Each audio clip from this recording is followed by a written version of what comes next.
ভারতের অন্ধ্রপ্রদেশে মন্দিরের প্রসাদকে কেন্দ্র করে চলছে ব্যাপক তোলপাড়। সম্প্রতি বিশ্বের সবথেকে সম্পদশালী হিন্দু তীর্থগুলোর অন্যতম তিরুপতির শ্রী ভেঙ্কটেশ্বর মন্দিরের লাড্ডু তথা প্রসাদে পশুর চর্বি পাওয়ার পর তা নিয়ে উত্তেজিত হয়ে পড়েছে গোটা ভারত। জানা গেছে, এতদিন তিরুপতি শ্রী ভেঙ্কটেশ্বর মন্দিরের প্রসাদ তৈরির জন্য যে ঘি ব্যবহার করা হতো তাতে পশুর চর্বি পাওয়া গেছে। বিষয়টি অন্ধ্রপ্রদেশের মুখ্যমন্ত্রী চন্দ্রবাবু নাইডুর অভিযোগ আকারেই প্রথমে সামনে আসে, কিন্তু এখন বিষয়টি নিশ্চিত যে ঘিয়ের মধ্যে পশুর চর্বি মেশানো হয়েছিল। তিরুপতি মন্দির পরিচালনা করে যে তিরুমালা তিরুপতি দেবস্থানম, সেই টিটিডির নির্বাহী কর্মকর্তা শ্যামলা রাও বিষয়টি নিশ্চিত করেছেন।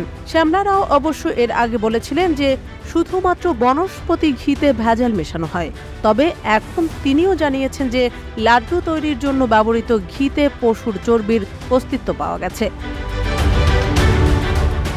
উল্লেখ্য যে তিরুপতি সহ ভারতের বহু মন্দিরের প্রসাদ সম্পূর্ণভাবে নিরামিষ হয়ে থাকে, আবার দক্ষিণ ভারতীয় ভক্তদের বড় অংশ নিরামিষাশী। তাই তাদের আরাধ্য দেবতার যে প্রসাদ তারা খাচ্ছেন তাতে পশুর চর্বির উপস্থিতির খবর তাদের খুবই বিচলিত করেছে বলে জানা যাচ্ছে।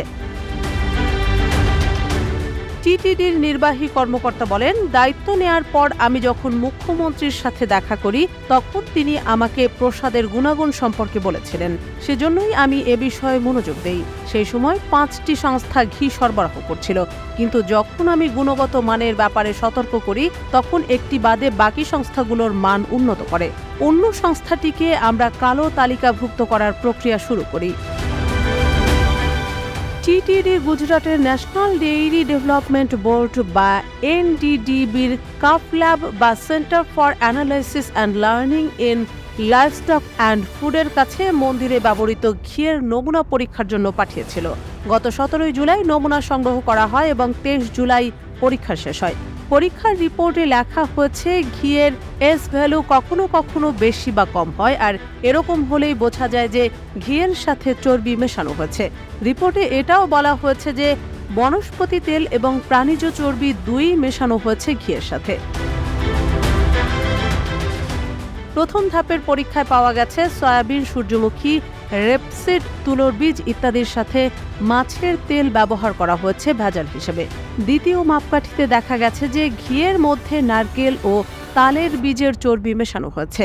তৃতীয় পর্যায়ে পাম তেল ও গরুর চর্বি, আর চতুর্থ পর্যায়ে ভেজাল হিসেবে শূকরের চর্বি পাওয়া গেছে।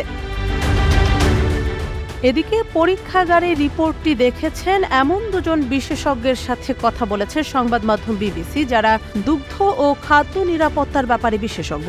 নাম প্রকাশে অনিচ্ছুক তাদেরই একজন বলেন, ঘিতে ভেজাল দেওয়া হচ্ছে সেটা স্পষ্ট, কিন্তু শুধু এই রিপোর্টের ভিত্তিতে ভেজাল হিসেবে ভেজিটেবল অয়েল মেশানো হয়েছিল নাকি পশুর চর্বি সেটা নিশ্চিত করা যাবে না।